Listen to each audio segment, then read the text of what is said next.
A publicly available book that looks at the possibility that a foreign country had weaponized SARS and launched it against China becomes a book discussing weaponizing SARS. And that becomes a document obtained by the US State Department discussing weaponizing SARS. And that becomes a leaked document revealing a sinister plan to unleash coronaviruses. So where in this chain of shame did the information get changed? Well, Sherry Markson's account of the book is largely accurate and supported by the authors themselves and by a reader. But she used disembodied quotes to make it sound as though this had something to do with the current SARS-CoV-2 pandemic without offering a shred of evidence that it did. The Australian hyped that further and made it sound as though this was some kind of a secret document. But the real break comes when news.com.au gets hold of the story and replaces the word book with leaked document. Now, this isn't something I'd normally cover because it hasn't got much science content, but it is about scientists weaponizing a virus, and it's been widely reported and believed, so I'm happy to accept. Debunking anything is a simple matter of finding the source in a series of steps. In this case, the first step is easy because the source is right there at the bottom of the page. It links to this story by Ria Matthews on news.com.au, saying a leaked Chinese document reveals a sinister plan to unleash coronavirus. And it quotes the executive director of the Australian Strategic Policy Institute, Peter Jennings, as saying this is as close to a smoking gun as we've got. It also says Robert Potter, a cybersecurity specialist who analyses leaked Chinese government documents, was asked by the Australian to verify the paper. He says the document definitely isn't fake. News.com.au says it got all its information from the Australian newspaper, because, as luck would have it, both media outlets are run by News Corp, owned by my old boss Rupert Murdoch. So both stories should have reported the same facts. You would have thought. But it turns out they don't. I read the Australian story online, so this is just a screenshot. The article leads with this. The document, written by People's Liberation Army scientists and senior Chinese public health officials in 2015, was obtained by the US State Department as it conducted an investigation into the origins of COVID-19, the Weekend Australian has confirmed. That certainly sounds secret, although the Australian doesn't actually say that the document was secret. Then it changes from a document to a paper. The paper describes SARS coronaviruses as heralding a new era of genetic weapons and says they can be artificially manipulated into an emerging human disease virus, then weaponized and unleashed in a way never seen before. The revelation... But hang on, is this really a revelation? After all, it's been known for years that viruses can be engineered and weaponized. That's been the subject of discussion by military analysts and intelligence organizations for decades, not just in China. There's nothing in the Australian article to support news.com.au's assertion of an actual plan to unleash coronaviruses. So where did the Australian get this from? The revelation features in an upcoming investigative book on the origins of COVID-19 titled What Really Happened in Wuhan, to be published by HarperCollins. And as luck would have it, the author of that book, Sherry Markson, also works for News Corp. She not only writes for The Australian, she's a commentator on News Corp's Sky News, where she first revealed the contents of this leaked document. New details from a document produced by Chinese military scientists where they discuss weaponizing SARS coronaviruses 5 years before the pandemic hit. The book was written by... Hang on, a book? This was a book? I thought this was... Yeah, and not just any old Chinese document. This was supposed to be a leaked Chinese document obtained by the US State Department. But sure enough, I put a translated title into word search, and there it was. Not only is this leaked document in fact a book, it was for sale on Amazon. Yeah, you could once buy this book online, assuming you could afford it. The reason you can't do so now is that it was published 6 years ago, so hardly a revelation. But even if it's a 6-year-old book, that doesn't change the fact that it reveals China's sinister plan to unleash coronaviruses on the world. But this is the first thing that struck me as odd. Why would the Chinese government hatch a sinister plan to bioengineer a deadly virus in order to unleash it on the world, and then reveal the plan in a book and sell it on Amazon?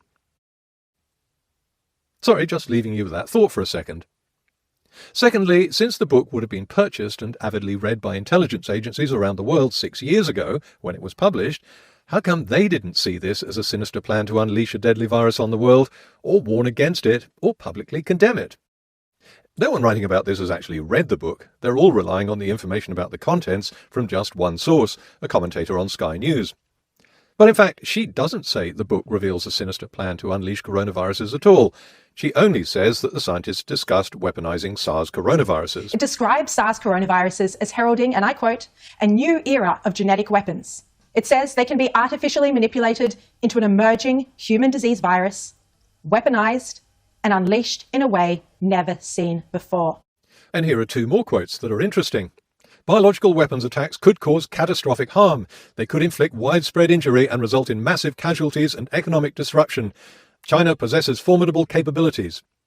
That's pretty damning evidence. In fact, this quote doesn't actually come from the book. It's from a publicly obtainable document published by the White House in 2004. All I've done is substitute the word China instead of the United States. If we see the quotes in context, you can see they have a completely different meaning. The reason they have these discussions and do a lot of research in this area is because the possibility of a viral attack is of great concern.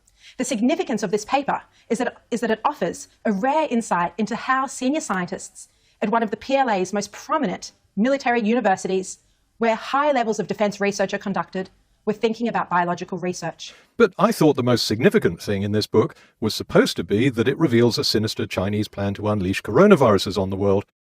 To uncover the sinister plan, we need to see exactly what the discussion entailed. I can't get hold of a copy of the book, of course, it's out of print, so I first checked a description of the book by the two authors on the Amazon website. And yes, indeed, they are discussing the weaponization of SARS virus because they see it as a threat. Their conclusion is that another country may have created the SARS virus and unleashed it on China. I also found an extensive review of the book by a reader written long before the Sky News story went to air, and he relays the same conclusion. This book suspects that the SARS virus was actually produced by a foreign laboratory. Further into her program, Markson also says that's the book's conclusion. They claim, and it's a conspiracy theory, that the first SARS from 2003 was a man-made bioweapon deliberately unleashed on China by terrorists. Of course, scientific consensus holds that SARS was of natural origin and that it crossed the xenographic barrier from palm civets to humans, likely through the sale of wild animals in wet markets. So this is a very odd conspiracy theory for a senior Chinese military scientist to be pushing about the SARS pandemic of 2003. And it's very similar to China now claiming that the COVID-19 pandemic was brought into Wuhan in frozen food or by the American military. Yes, I feel your pain, Shari. The book is nothing more than a conspiracy theory that foreign enemies, and Taiwan was specifically mentioned, engineered SARS and launched it against China. Now it's clear why the People's Liberation Army wanted this book to be published and sold around the world. If you believe what this book says, then you've got an awful lot of faith in what the Chinese government says and in unsubstantiated conspiracy theories coming out of Beijing. So despite the rather dramatic innuendo in Markson's opening, she never said China had a plan to unleash coronaviruses. That part was invented later along the information trail, which now looks like this. A publicly available book that looks at the possibility that a foreign country had weaponized SARS and launched it against China becomes a book discussing weaponizing SARS. And that becomes a document obtained by the US State Department discussing weaponizing SARS. And that becomes a leaked document revealing a sinister plan to unleash coronaviruses. So where in this chain of shame did the information get changed? Well, Shari Markson's account of the book is largely accurate and supported by the authors themselves and by a reader.